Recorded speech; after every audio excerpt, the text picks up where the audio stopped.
What's up, ladies and gentlemen? Welcome to the Brandon Coin YouTube channel. I hope everybody's having a great day. And I have another build here. She's putting off a little bit of heat. She's doing some stuff and things, but that's not what we're here to talk about today. We're here to talk about RTX 3090s and RTX 4080s. And Salad has a deficit of them on the network, or a shortage. So they have available workloads ready to go as soon as you get a capable system up and running. So let me flip this around and show you what my 3090 systems are spec-wise and what they're earning. Just for reference, this is November 27th, 2024. Things are subject to change as time goes on, but for right now, this is a large shortage, they said, for 3090s and 4080s. Now, if you'll look right here, these three rigs right here are all doing about 11 cents an hour, so that comes out to, I think it's like, let's see here, like 260 a day, 0.11 times 24, yeah, 264 a day on those 3090s. And now my 3090 machines are all set up identical. Let me go over to one and show you what I'm running to give you an example, because people keep saying, hey, I put my 3090 on there, but I don't have any workloads. What's going on? All right, guys, so here's two 3090 systems. We got a Founders Edition, we got a PNY. That makes no difference what brand of RTX 3090 or 4080 you have. What's more important is the fact that you have a compatible system to go along with it. So both of these are actually on Wi-Fi. I took them off of Ethernet because I was having an issue with the switch that was out here. So these are on Wi-Fi. I have a 500 down megabit connection. I was told you only need 100 megabits per system, but obviously the more the better. I do have bandwidth sharing turned off on all my rigs because I don't have enough internet speed to use it. It's recommended gigabit or higher.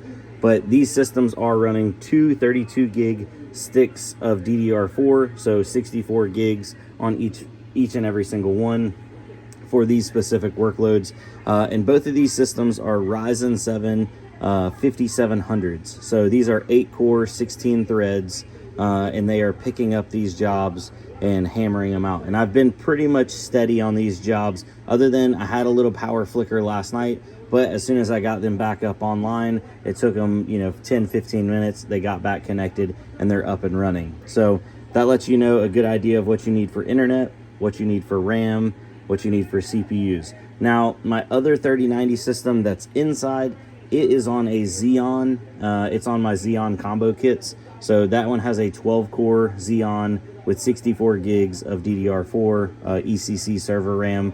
So just more cores on that one. And it has been confirmed from the Salad team as of at this point. Obviously, things are subject to change in the future, but they only look at how many cores you have when they're deciding whether to distribute out workloads. So say if a customer requests, hey, I need 6 cores and a 3090 to run this workload, if you don't have 6 cores and you're running 4 cores but you have the 3090, you won't get the workload.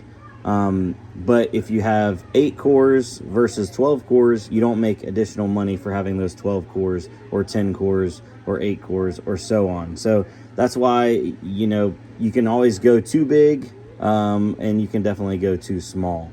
So the Xeons, that's kind of why I enjoy them. But these little Ryzens, I got a good deal on these, and they've been absolute champs for the money. So yeah, that's pretty much it, ladies and gentlemen. As you can see, the fans are running on this one. The fan's not even spinning on this one. That's how cool it's running. Oh, it's a little warm to the touch. Every now and then that fan will kick on. We are out in my garage. The ambient temperature out here is in the 40s right now. So it's starting to get pretty cold, but it's not cold enough to move these inside yet, because I have a 3090 inside with a bunch of 3060s, and inside my house is already staying pretty warm. So it needs to get a little colder out here. That way I can case these up, bring them inside, and use this heat that they're putting off to help heat my house as well. As for usage, I've noticed on this workload, it's using anywhere from about 25 to 100% of the GPU, and then RAM on my low usage system, which is actually this one right here. It's only using like 15 gigabytes of RAM, but then on my higher usage systems, it's using upwards of 45 to 50 gigabytes of RAM. Oh, and I guess the last thing I'll add here is the storage requirement. They raised the minimum requirement a while back, about a month ago, to 70 gigabytes from, I think it previously was 30 gigabytes. All of my systems at least have 500 gig drives on them, so that way they have plenty of overhead in case there's any bloat or anything on the container files. If you do need bigger drives, I get a lot of those in every couple weeks, so you can always check out my web store, bc-pc.com. Anyway, guys, thanks for coming out. I really appreciate it. I do have a new Salad link down below. If you use it, it helps me.